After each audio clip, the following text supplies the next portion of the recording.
Greetings, everybody. Dr. Joe Dispenza here.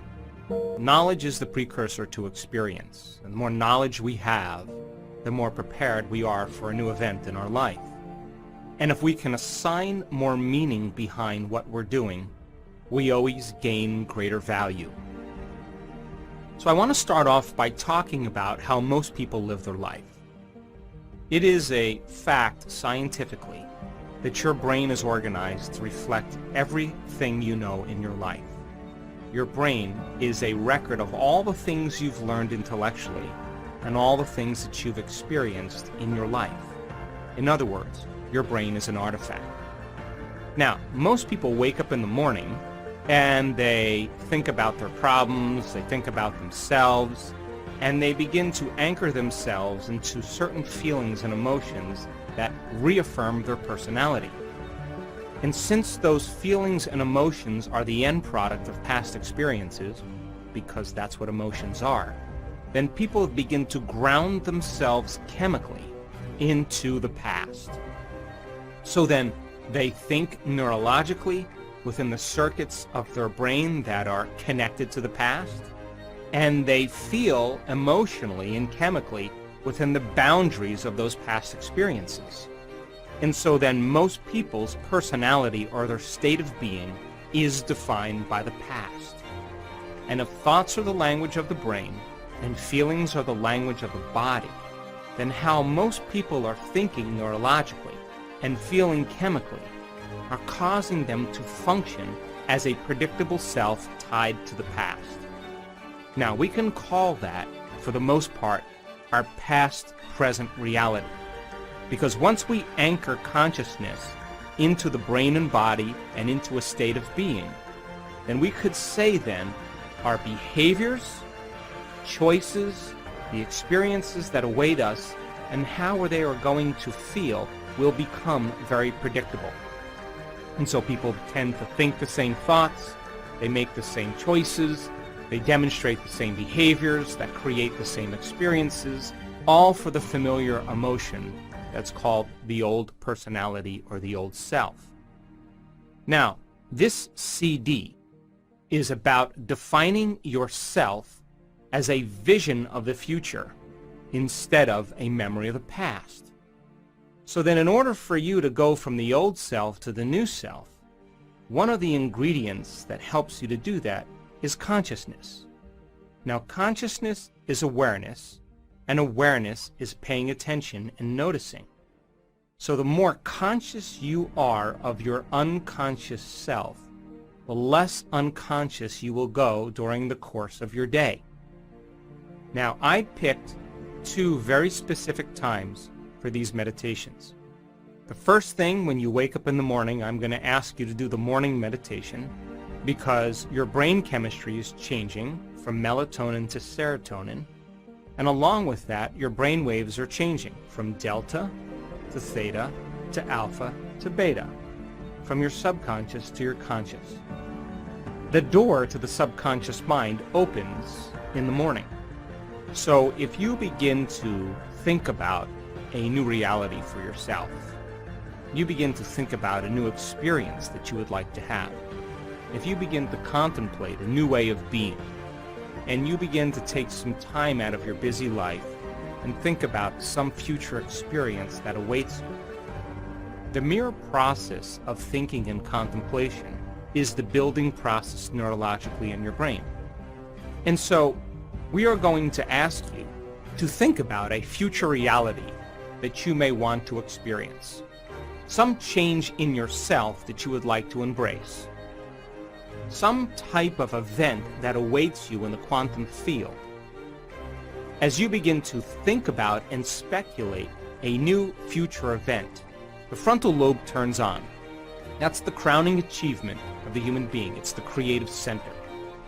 And as you begin to ask the what-if questions, the speculative questions, what would it be like? How would it be? What future awaits me? What do I want?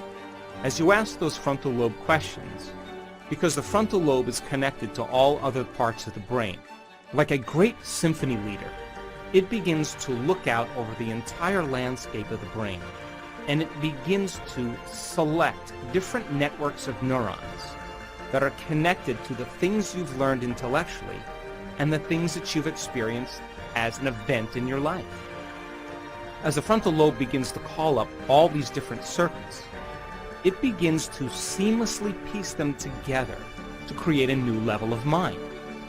And as you begin to remind yourself of that future event, there'll come a moment when you'll get a vision or a symbol or a picture in your mind, and we would call that an intention. And as you begin to force your brain to fire in new sequences and new patterns and new combinations, you're beginning to reorganize the circuitry in your brain to begin to change the brain to look like that future event has already occurred. Now, your brain is no longer a record of the past. Now, in fact, it is a map to the future. As you begin to be defined by that vision of the future, you're moving into a future present reality. But that's not the end.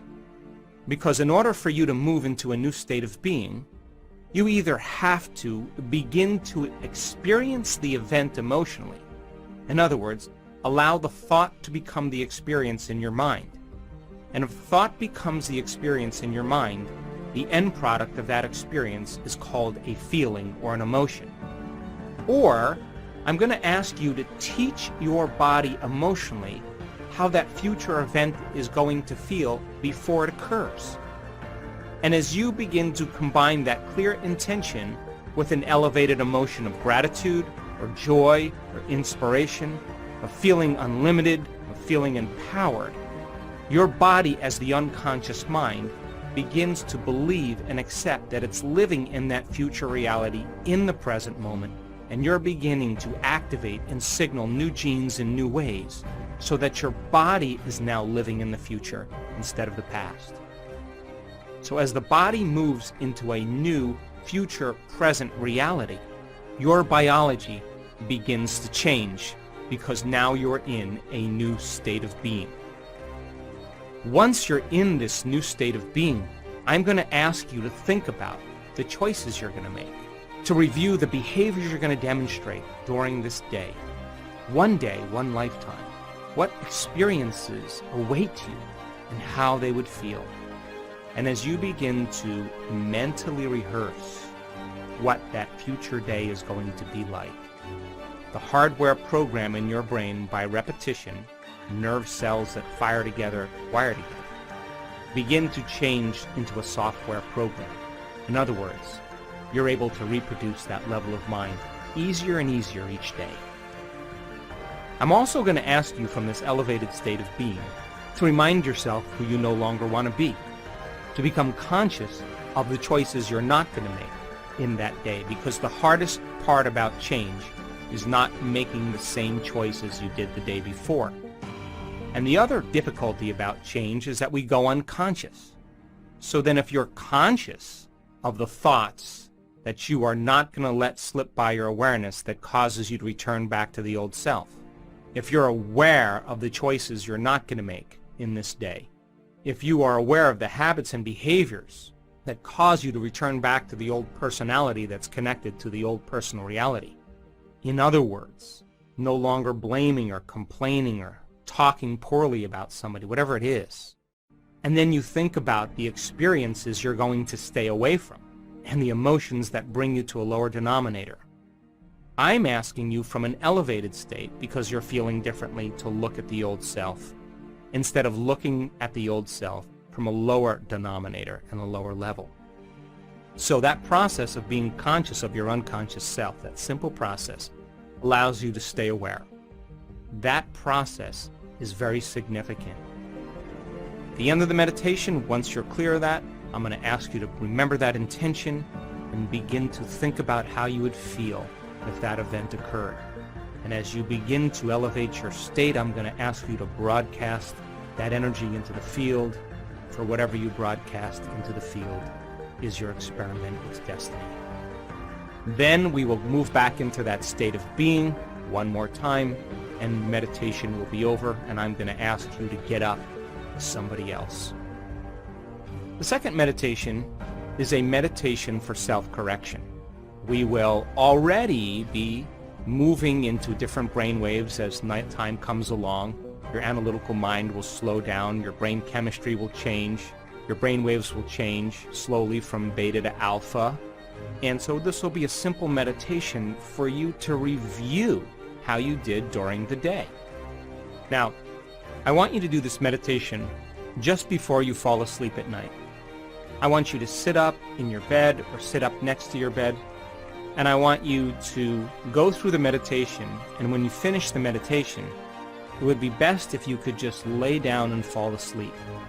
That way, you're programming your autonomic nervous system and your subconscious mind even further into your future.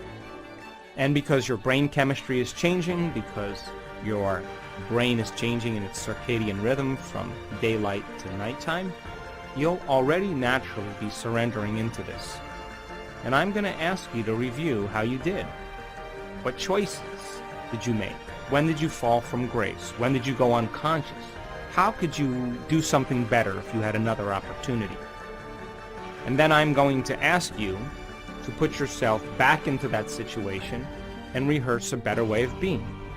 What piece of knowledge could you use as a precursor to produce a better experience? What piece of knowledge could you apply in this event so that you can begin to change an outcome? And as you begin to rehearse a better way of being, you're beginning to activate and prime the brain further and refine it into the future instead of the past. This is how we self-correct.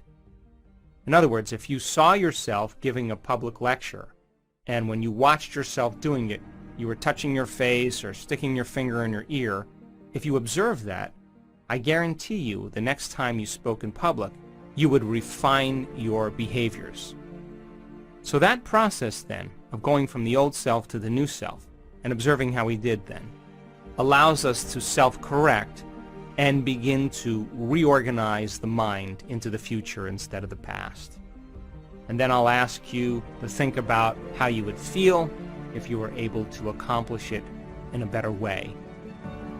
Also, during this evening meditation, where you're observing how you did during the day, I want you to acknowledge yourself for the right choices you made, the better behaviors that you demonstrated, the new experiences that you created, the thoughts that you liked about yourself, and how you felt. And so take a moment during this meditation for you to celebrate the changes that you made. And that should begin to become the foundation of your future self. And then I'm going to ask you to surrender the whole process to a greater mind and allow your autonomic nervous system to begin to program your brain and body into a new destiny as you fall asleep. And the brain will consolidate those circuits neurologically so that your brain is now further installing the hardware into the future. And the chemicals that are released that begin to epigenetically signal new genes in new ways then allows your body to be conditioned into a new biology. The process is simple, and it's a great way for you to move from the old self to the new self. So I selected these times with the intention of you having the door open so you can begin to program your subconscious mind to work for you instead of against you.